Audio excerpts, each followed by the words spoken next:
Sejam bem-vindos de volta, é sempre uma alegria tê-los aqui. No vídeo de hoje eu vou mostrar o modelo de redação que eu desenvolvi e usei em diversas edições do Enem. Com esse modelo eu obtive por 2 anos 980 e por mais 2 anos 960 na redação do Enem. Além disso, alguns colegas fizeram uso desse modelo e obtiveram 900 ou mais pontos. Portanto, é um modelo já testado, já validado por quem adotou. Mas antes a gente precisa abrir algumas reflexões importantes sobre os modelos de redação em si, tá bem? Meu nome é Francleudo Luan, sou professor mestre e doutor em psicologia e recém-aprovado em medicina pela Universidade Federal de Campina Grande. Para se escrever uma boa redação, seja no Enem, seja no concurso público, são necessárias no mínimo 3 condições. A primeira é ter um domínio da modalidade formal da língua portuguesa. A segunda condição é conhecer bem a estrutura da redação e a terceira é possuir um conhecimento mínimo sobre o tema. Nesse sentido, claro, além do seu conhecimento geral de mundo, os textos motivadores são de muita ajuda. Sem essas prerrogativas, fazer um bom texto se torna muito mais desafiador. E o que seria um modelo de redação ou um modelo pronto de redação?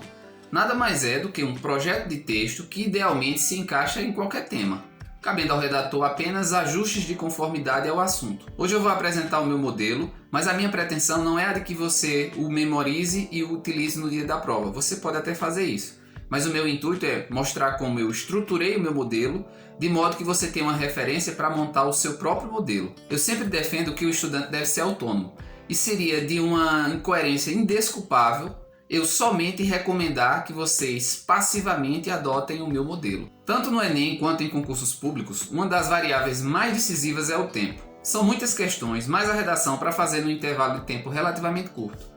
Logo, não é muito procedente, levando em conta essa curta janela de tempo, ficar fazendo divagações, elaborando raciocínios requintados na hora da prova.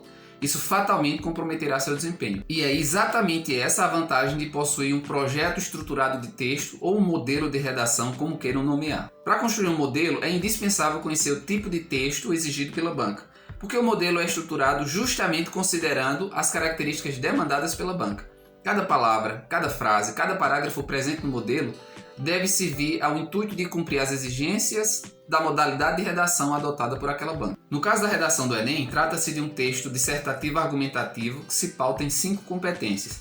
Então o modelo deve ser cirurgicamente elaborado a partir e para atender a essas competências e deve ser testado em uma variação temática considerável, isto é, tem que servir para temas de diversos segmentos e consistentemente deve garantir uma nota acima de 900 ou de 920 pontos. O modelo de redação também deve estar alinhado com o Manual de Correção da Redação, que é um documento disponibilizado pelo próprio INEP e que permite que os candidatos conheçam melhor as competências avaliadas e os deslizes que diminuem a nota da redação. Então, retomando, a redação do Enem é um texto dissertativo argumentativo composto por introdução, desenvolvimento e conclusão.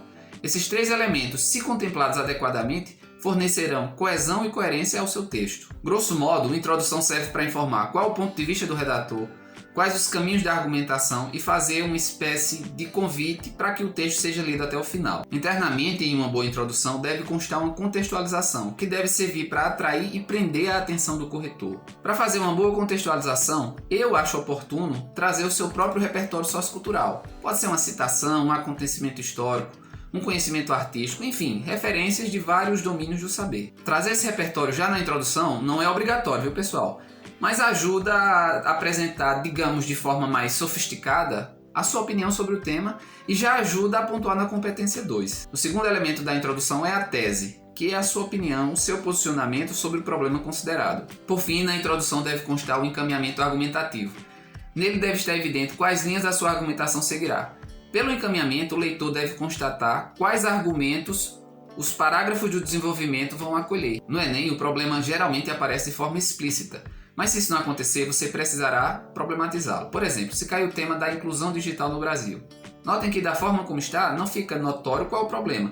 Aí você terá que problematizá-lo, dizendo, por exemplo, que, apesar de necessária e relevante, a inclusão digital no Brasil ainda não é efetivamente realizada. Entendeu? Então vamos direto ao modelo que ficou assim, abre aspas. Não corrigir nossas falhas é o mesmo que cometer novos erros, fecha aspas. A frase de Confúcio, filósofo chinês, é de tal maneira atemporal e abrangente que serve à reflexão acerca dos impasses sociais persistentes ou existentes caso esse problema seja recente, na realidade brasileira como? E aí você destaca o problema.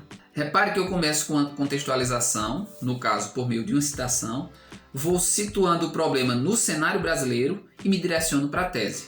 E aí vem a tese. Relativamente a essa lamentável questão, é possível afirmar que se trata de uma situação particularmente desafiadora. Vejam que é uma tese simples e ampla e cabe em qualquer problema. Eu estou me posicionando ao dizer que o problema reflete uma situação desafiadora, pura e simplesmente. Agora notem o encaminhamento argumentativo. Uma vez que não apenas diversos agentes contribuem para a sua existência, mas também acarreta consequências sociais, psicológicas, ambientais, depende do problema, dramáticas. Lendo essa introdução, o corretor já vai esperar um parágrafo sobre os agentes corresponsáveis pelo problema e um outro para abordar as consequências acarretadas por esse problema. Então percebam que a introdução possui contextualização, tese e encaminhamento argumentativo. Fechada a introdução, a gente vai para o desenvolvimento. É no desenvolvimento que a gente vai defender a tese por meio de argumentos. Em cada parágrafo do desenvolvimento é preciso apresentar um argumento, embasá-lo, aprofundá-lo e trazer um desfecho. Como a redação do Enem sempre aborda um problema social, eu entendo que, por ser social, não existe um único responsável pelo impasse. Além disso, eu consigo enxergar alguma relação entre os problemas sociais e a família, a escola e o poder público. E é exatamente esse argumento que eu aciono no primeiro parágrafo do desenvolvimento. Vejamos. Convém considerar a princípio que apontar um único responsável pelo problema é desonesto ou precipitado, dado que existem falhas em várias instituições. Falham as escolas, que no entender do pedagogo brasileiro Demerval Saviano, aí a figura de autoridade, priorizam conteúdos tecnicistas em sacrifício de vertentes humanistas que poderiam curricularmente conferir maior proeminência a temas como. Aí eu destaco o problema que a redação trouxe. O que eu estou defendendo é que as escolas hipertrofiam as suas grades curriculares com conteúdos de natureza técnica em detrimento de discussões humanistas igualmente relevantes. Falham as famílias, segundo a gente, que muitas vezes negligenciam a educação. Essa educação pode ser social, moral, cidadã, ambiental, dos filhos, os quais deveriam receber, também em casa, um direcionamento assertivo e atento aos dilemas sociais reais presentes no cenário brasileiro. Falham, por fim, os órgãos públicos, os decisores públicos, os gestores públicos, terceiro agente, que não raramente atuam de modo pouco eficiente na implementação de políticas, e aí eu dou algumas alternativas sociais, ambientais, de saúde e prevenção, de políticas diligentes voltadas ao, e aqui também trago possibilidades, promoção de pleno acesso à oferta de tratamento, pronto combate aos flagrantes casos de discriminação, etc. Vejam, eu apresentei, embasei e aprofundei o argumento e agora vem o desfecho do parágrafo.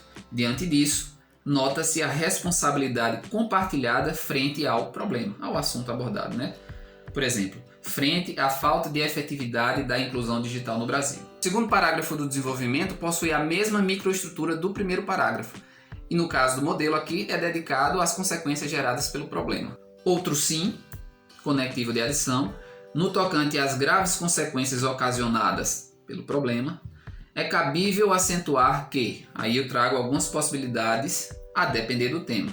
É cabível acentuar que obstaculizar o acesso a, cinzentar de lutar pelo, restringir oportunidades de, reproduzir acriticamente ações opressoras, assumir atitudes discriminatórias, etc. É cabível acentuar que uma dessas ações colabora de forma direta para a manutenção ou agravamento das inconvenientes assimetrias vivamente enraizadas no contexto nacional, sempre situando no Brasil. Ilustrativo disso é ou foi, aqui você pode trazer uma notícia ou dados estatísticos ou um acontecimento social marcante. Cumpre acrescentar ainda que o óbice em análise, que é o problema em questão, no limite atenta contra o direito social assegurado pelo artigo 6º da Constituição Cidadã de 1988. Eu abro aqui um parêntese para falar de dois artigos constitucionais especialmente importantes para embasar a argumentação. O artigo 5º, que trata dos direitos fundamentais, o direito à vida, à igualdade, à liberdade, à propriedade e à segurança. Você pode se valer desse artigo caso o tema envolva algo nesse sentido, mas é mais corriqueiro o tema da redação envolver de algum modo um direito social ou um problema que limite o seu efetivo exercício. Nesse caso, seria mais conveniente citar o artigo 6º da Constituição Federal, que trata justamente dos direitos sociais. No rol desses direitos sociais estão, e aí eu preciso ler: educação, saúde, alimentação, moradia, transporte, lazer, segurança, previdência social, proteção à maternidade e à infância e assistência aos desamparados. Então, no meu modelo, eu quase sempre lanço mão do artigo 6º da Constituição Federal. Retomemos o modelo. Cumpre acrescentar ainda que o óbice em análise, no limite, atenta contra o direito social assegurado pelo artigo 6º da Constituição Cidadã de 1988. E aqui vem o desfecho e o meu posicionamento. O que é lastimável e preocupante, visto que constrange o exercício pleno da cidadania e vulnerabiliza legítimos avanços constitucionais. O quarto e último parágrafo é reservado à conclusão da redação. Ele serve basicamente a dois propósitos: fazer um desfecho, a finalização do texto, e apresentar proposta ou propostas de intervenção. Como toda redação do Enem envolve um problema social, nós precisamos sugerir medidas para solucioná-lo ou atenuá-lo. A proposta de intervenção deve conter obrigatoriamente 5 elementos: o agente, que é quem pode resolver o problema; a ação, que é a medida em si; o meio ou modo, que é o recurso para tornar plausível a ação; a finalidade, que é o objetivo da ação; e o detalhamento, que é uma especificação de um ou mais desses elementos. Para garantir os 200 pontos da competência 5, basta uma proposta de intervenção com esses 5 elementos. No meu modelo eu trago 3 propostas, uma para cada agente corresponsável pelo problema que eu citei lá no primeiro parágrafo do desenvolvimento, a saber, a escola, a família e o poder público. Acho que isso traz um senso de coerência mais apurado para o meu texto, mas repito, basta uma proposta de intervenção com esses 5 elementos bem utilizados, que respeite os direitos humanos e você terá garantidos os 200 pontos. Voltemos ao modelo. Conclusão. Em face da complexidade da problemática, resta evidente que o seu efetivo enfrentamento exige uma conjunta participação de diversos segmentos da sociedade. Nesse sentido, compete ao poder público, o agente, na figura do Ministério, das secretarias, dos órgãos governamentais, enfim, instituição de alta relevância para o desenvolvimento do país. Veja, aqui está um detalhamento, não sei se vocês perceberam. Proporcionar ações continuadas ou proporcionar políticas públicas robustas e continuadas. Aqui eu falo da ação, né? Como, e aí eu vou descrever, seria o modo. Com o fim de atenuar o problema, que insiste em assolar uma fração significativa da população. Aqui eu destaco a finalidade. Mais uma proposta. Outra medida sociotransformadora viável é a realização de campanhas educativas de ampla divulgação por meio de ONGs humanistas e das mídias televisivas, impressas e digitais, exímias formadoras de opinião, detalhamento, com o intuito de promover os esclarecimentos necessários à prevenção e ao combate do problema. Outra proposta. Ademais, é dever das escolas, em parceria com as famílias, fomentar o pensamento crítico, priorizando, por intermédio de debates e palestras, ensinamentos menos conteudistas e mais alinhados ao cotidiano dos estudantes, sempre com vistas ao respeito categórico pelos direitos e pela dignidade das pessoas. Eu faço desfecho resgatando o sentido da frase de Confúcio que abriu a redação. Eu acho que isso traz um teor de ciclicidade e evidencia que existe, de fato, um projeto de texto. E assim ficou. Apenas sob tal perspectiva, tornar-se-á possível interromper a perpetuação deletéria dos nossos erros e corrigir as renitentes iniquidades que há muito nos embaraçam. Está finalizado o modelo. Depois que eu fiz o modelo, eu o memorizei e o treinei bastante com diversos temas. Das vezes que eu o submeti à correção, eu obtive majoritariamente notas 980 e 1000. Portanto, o treino é fundamental. E por treinar muito, eu consegui, no dia do Enem 2021, fazer a redação em torno de 30 minutos. Gastei mais uns 50 minutos para passar calmamente o texto para a folha oficial. E com isso, me sobrou muito tempo para resolver as questões de linguagens e humanas com bastante tranquilidade. Bem, espero que vocês tenham gostado. Eu vou deixar o PDF com o modelo da redação aqui na descrição do vídeo, para vocês, se desejarem, acessarem gratuitamente. Eu só peço que vocês se inscrevam no canal, compartilhem os vídeos. Eu estou e continuarei postando vídeos de preparação para o Enem de 2 a 3 vezes por semana. Dá um trabalhinho, mas vale a pena. Eu só gostaria que vocês me ajudassem a fazer esse canal crescer. Se inscrevendo, compartilhando, comentando, curtindo. Isso me ajuda demais, pessoal. O vídeo vai ficando por aqui. Agradeço de coração. Forte abraço e até mais.